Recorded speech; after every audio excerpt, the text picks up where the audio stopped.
Sudah bergabung bersama saya di studio Dr. Johannes, dokter spesialis urologi. Selamat pagi Dr. Johannes. Pagi Mas Elgin. Bagaimana kabarnya Mas? Baik, sehat. Puji Alhamdulillah, Tuhan. baik. Nah, perlu menjadi informasi pemirsa bahwa Dr. Johannes dan juga seluruh kru yang bertugas ini sudah melakukan protokol kesehatan yang ketat dan juga sudah melakukan tes terhadap COVID-19.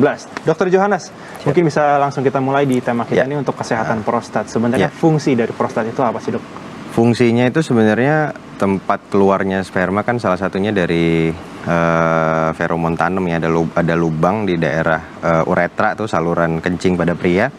Nah, dia tuh untuk menutrisi dan memberikan cairan sebenarnya kepada sperma itu sebelum dia keluar dari tubuh untuk kemudian melakukan hubungan seksual dengan pasangan.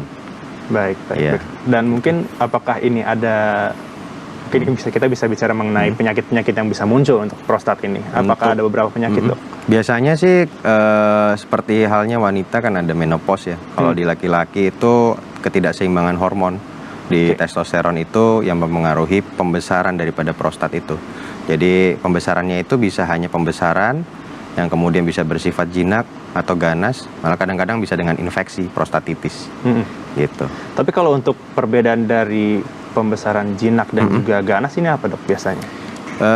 Biasanya dari faktor resikonya juga harus dilihat ya. Kalau misalnya di keluarga ada riwayat sebelumnya, mungkin orang tua dari riwayat keganasan, itu biasanya punya kemungkinan untuk anaknya atau keturunannya kemudian yang laki-laki juga memiliki keganasan. Tapi kalau biasanya ketidakseimbangan hormon testosteron itu pada laki-laki di atas 60 tahun terutama cenderung berkembangnya untuk jinak. Nah, bedanya sebenarnya kalau yang jinak dengan yang ganas, biasanya jinak itu pertumbuhannya setiap tahun dia makin besar. Alami gitu dok ya maksudnya? Alami karena ketidakseimbangan hormon tadi. Tapi kalau yang ganas itu kadang-kadang tidak berbanding lurus dengan pertumbuhan besar prostatnya.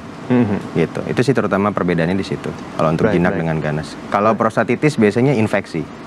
Jadi infeksi di daerah prostat ya bisa berbagai macam ya.